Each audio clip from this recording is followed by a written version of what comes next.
Good afternoon, everyone. Hope you can hear me okay. So my name is Mike Elm. I work for a company called Cytina, and I'm here to talk to you today about an automated workflow for highly efficient cell line development for biotherapeutics. Before I get into some of the detail, I just want to give you a brief introduction to Cytina.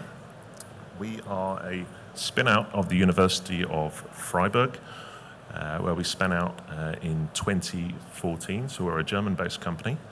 And we came to market with our single-cell printer in 2015, and I'm very pleased to say that this is still on some workbenches in many labs around the world as they persist with this excellent technology. And you don't win any prizes for guessing what this system does. It does indeed print single cells into wells of your plate. Since then, we've been developing a number of other platforms. We brought the Excite series to market in 2018, and then in 2020 we released the Upside, which is a machine we responded to the market with that really answered a lot of the questions of what cell line development scientists are looking for in their single-cell cloning platform. And then just last year we released the C Station, which automates that Upside. So I will introduce you today to the Upside, and then go on to talk to you about the C Station. But before I get into that, why is this important? Well, as you may know, sitting in this room, I expect you probably do, drug development has changed significantly in the last 30 to 40 years. Small molecules no longer answer all of the questions that we're trying to ask of drug development. And in 1986, the first monoclonal antibody was approved for the market, and since then, the industry has not looked back. So we now have 110 monoclonal antibodies approved for use, and we have 23 cell and gene therapies on the market, and many, many more biotherapeutics are in development. These are Cytina's focus areas. So we cover monoclonal antibodies, therapeutic proteins, viral vectors, and cell and gene therapy manufacturing. So you may ask, how does one relatively young startup company based in Germany cover all of these therapeutic areas? And the reason is that these paradigms all use an originator cell, a single cell cloning technology to develop these therapeutics. So Cytina has been focusing our efforts and attention on trying to reduce that timeline and cost with FDA-ready documentation, instrumentation and protocols for stable cell line development, and being able to automate this faster and faster, as well as having protocols ready to use to support CHO, HEC, and iPSC cells, plus many others.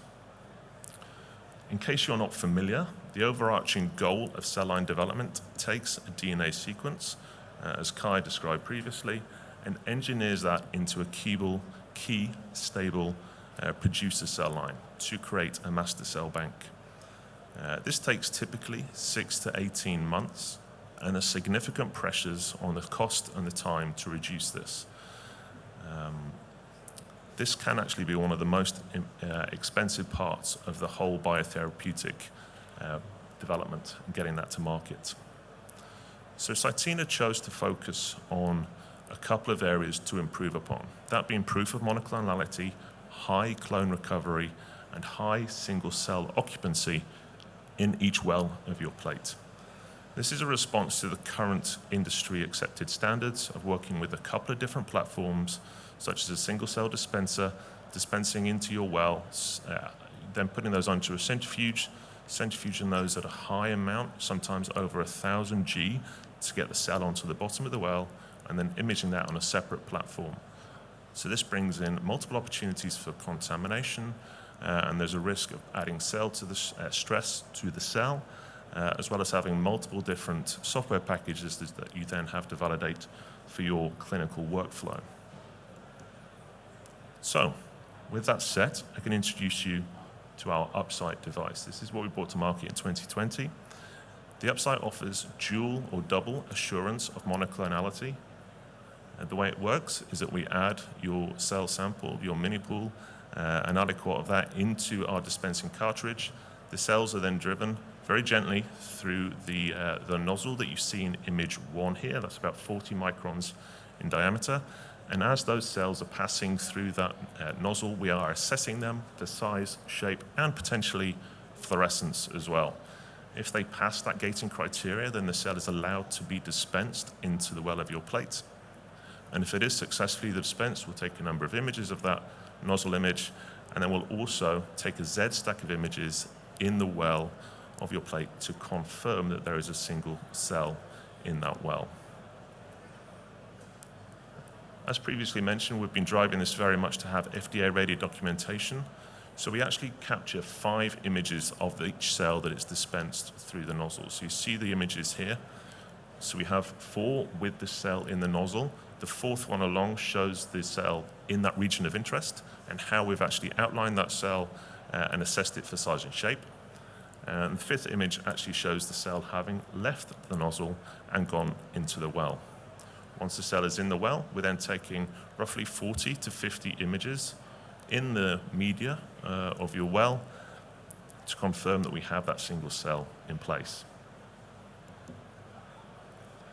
The camera that actually does that Z stack of images is also useful for another key feature of the UpSite. So we're able to actually take images of the bottom of the plate that your cells are growing in.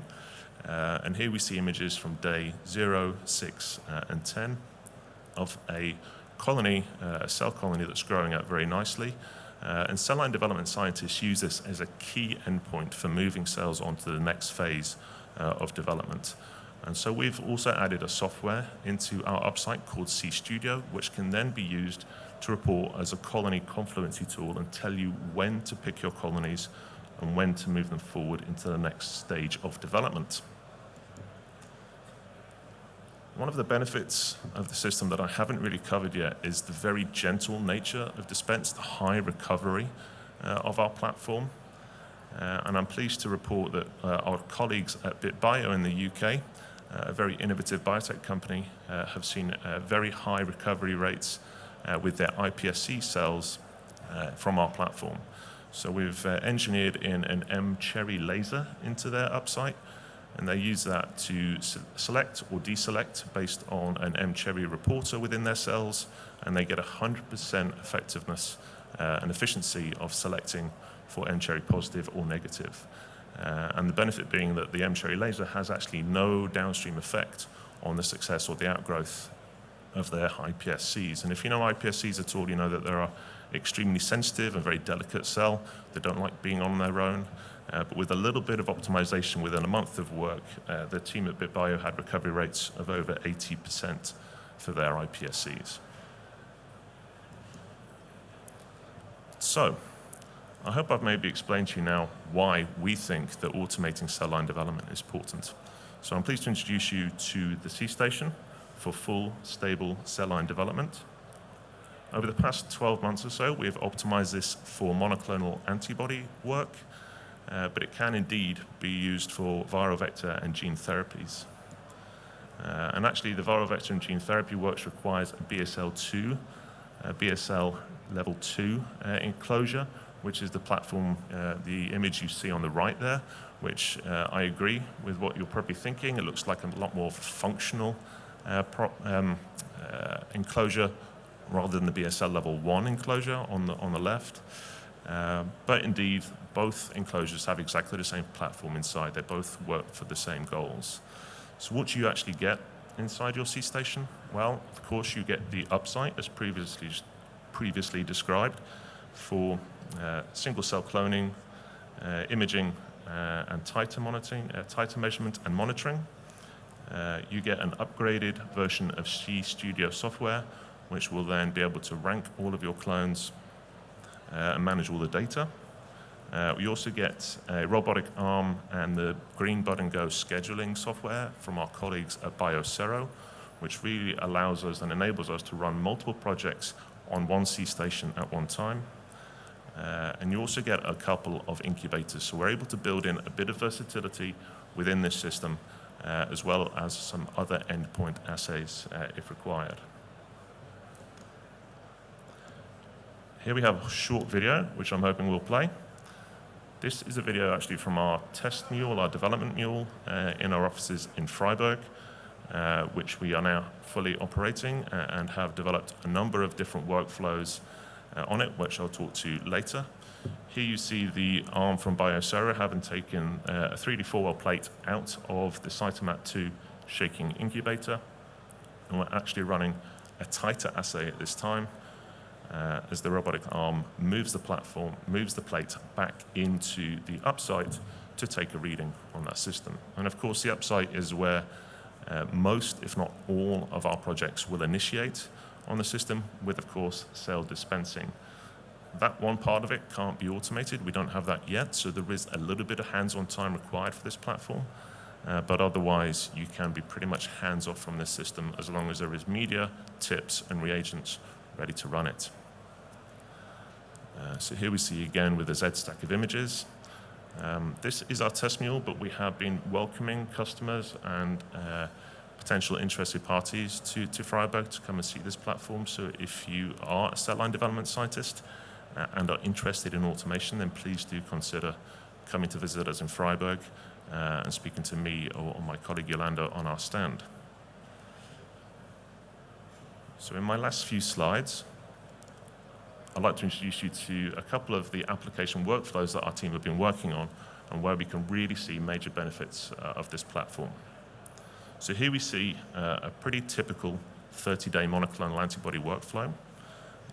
And we also see a little bit of the detail of the capacity of the system. So with 2 incubators, we're able to house up to 30 3D 4-well plates. So we can have over 11,500 single clones in each of those wells on our system.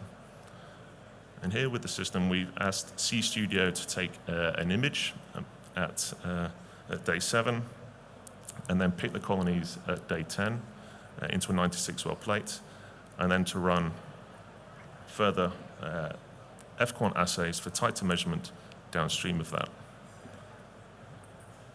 And then in this slightly more detailed workflow of the C-station data, we take it from mini pool to a single cell dispense to the top 12 producer clones within 17 days. So we have a single cell cloning, which takes 5 3D 4-well plates and keeps them in culture for 10 days, when we then do an imaging and take the top producing clones with 5% confluency and move those into a 96-well plate. And then after day 13, we then do an F-quant assay, take the top 10 producers, the top 96 producers of those into a single deep well plate, and then following that, we take the top 12 producers again with an F-quant assay. So all of this will be with very, very minimal hands-on time from your staff in your lab, so there's no requirement for weekend work, as most cell culture scientists have got used to over that time. We think it's a very useful system, can greatly help reduce the costs of development of these novel biotherapeutics. As I said, we're at booth 629 on the other side of the auditorium. If you want to come and meet with myself or my colleague Yolanda, we're on the booth, and we'll welcome any questions and discussion. Thank you.